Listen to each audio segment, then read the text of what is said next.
Hi, this video is for the educational software design class. We're here where the midpoint was due in week 2, and then you gave feedback. Today happens to be Tuesday, and so I'm getting the rest of these lecture videos up as you should be still going through here and learning how to give feedback for the end of Tuesday. And then I'm down here. I'm going to start up my first lecture on the week 3 of sprint 1. We finished the midpoint, or the widest point of the diamond, the most possible range of space that you can pick from to hone down from, and in this case, the initial problem of what we're trying to solve with our software. And so here I am. This is the second lecture video for the week, introducing the endpoint deliverable. Here's some artifacts I'll show you for you will be delivering in, I believe it's 2 to 3 weeks. So I have 1 week of lectures, another week, and then I leave you alone this week. No additional material, but there is lab time, and then you will be delivering on that October 4th, the endpoint. So what does the endpoint look like? So here we have the assignment PDF, we have a sample PDF, and I have the prototype up on itch.io. So the endpoint here is where we're concluding the first diamond of our software design for an educational technology. We're closing out this first diamond, meaning we're picking a problem that we wish to try and solve. So this will include defining the users of the software, developing a persona or an abstracted ideal of one subset of these users that you're going to try to solve their problems for, and some scenarios, in this case a problem scenario and a kind of a very loose wide activity scenario that we'll continue refining into the second diamond, into the design phase. And we will build the structure of the prototype and the intro part of the prototype, not the kind of the bulk of that. That's for the rest of the semester. So you'll be delivering, this will be your endpoint deliverable. It won't be a PDF, but it'll be a bunch of text that you will put into your Canvas posting. So down here at this endpoint deliverable, October 4th, you'll put a bunch of text in here, maybe some images. Actually, yeah, the wireframe will be an image, and then a link to your itch.io prototype. So the endpoint deliverable. So based on the feedback you get from your other students, based on the feedback you get from the instructor, you're going to edit your midpoint content. So give it another round of revision and try to clarify those sections that you've delivered on the midpoint. The next section will be on stakeholders and users, which we're going to cover what are stakeholders, users, and personas in more detail later on this week with this lecture. But you can think of stakeholders as anybody who has any type of vested interest in your software. So these are not users, but their needs, their requirements are important for you to still consider. So if you're making a piece of software for students, the teacher would be a stakeholder because the teacher is the gateway into the classroom. The teacher is going to assign assignments to students. The teacher is assessing what technologies, what other curriculum, which other delivery methods they choose for their class. And so you must address the teacher's needs for them to be likely to use your piece of software in their classroom, with the end result being the user of the student actually uses the software. So you could think of the teacher as a stakeholder. They're not necessarily using the software, but you need to consider their needs when you design your software to be successful. Now, the user is the actual person that uses the software, and the user is a subset of stakeholders. So not all stakeholders are users, but all users will be stakeholders because users have a vested interest in your software as well. So then personas, and normally really large pieces of software will have maybe 3, 4, 5 different types of personas. Since this is a small prototype and we're not exploring the whole range of what our user base is, we're just going to do one persona. But a persona is as a fake person. It's a stereotype. It's an abstracted person that you think like your ideal user or one of your main users will be. So it's not uncommon to have, say, in educational software, you might have a persona of a middle school student, maybe a high school student, maybe a teacher, because maybe you have like another side of your software that's for grading and administering different activities.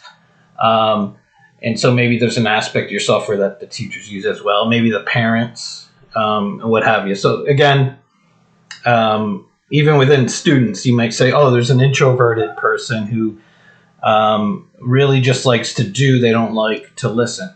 Or maybe there's somebody that really just want, a certain persona that needs to just kind of listen to everything before they actually do something. But in either case,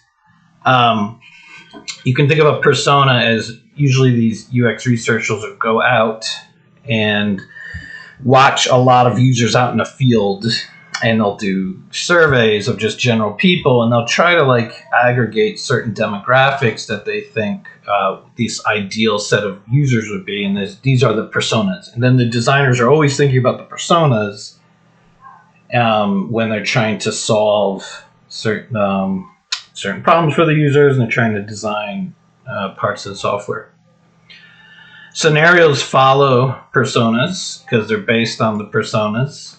And I'm actually not going to hit upon the scenarios, the problem scenario, the activity scenario, and the problem statement until next week. And that'll be the last part down here. Problem scenario, activity scenario, problem statement. This is the last sections of your endpoint. And then you're going to create some wireframes. These are directions to the programmer and to the rest of the team how a piece of software should function.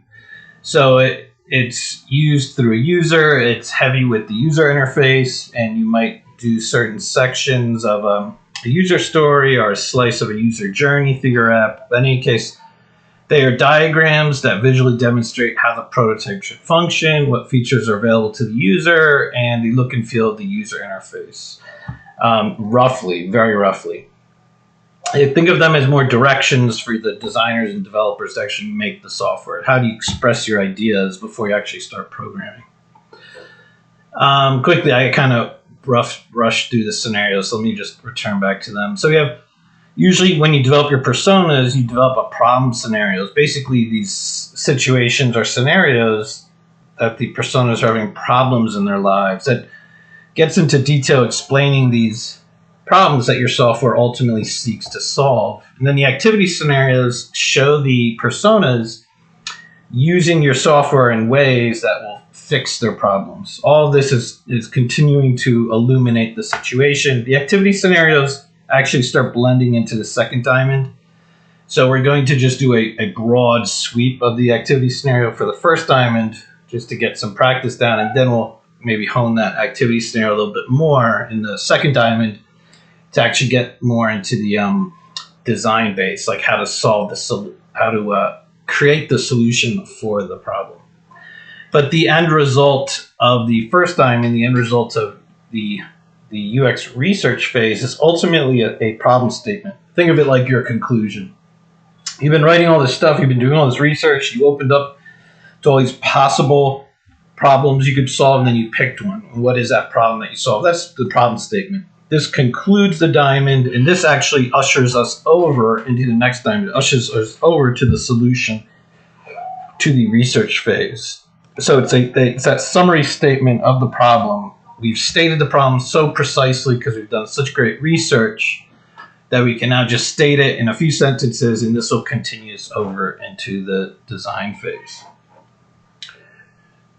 And very quickly, let me just refresh you with, this is a very nice example of how the research diamond moves into the design diamond, the double diamond. So If you remember, I talked about this project briefly a few weeks ago, and it was a usability study. We had a lot of data from a study. We put a lot of people in VR, a lot of undergraduate students who were subjects in the study, and we saw that there was a lot of confusion and issues with this one activity, and we wish to examine it stronger, look deeper into what the actual problem is, and then what could we develop a solution, what's a possible solution we might develop. So here's the students using the VR app. We had a bunch of video, so we did video ethnography. We had a lot of users that we could study in their natural habitat, VR users doing this collaboration exercise.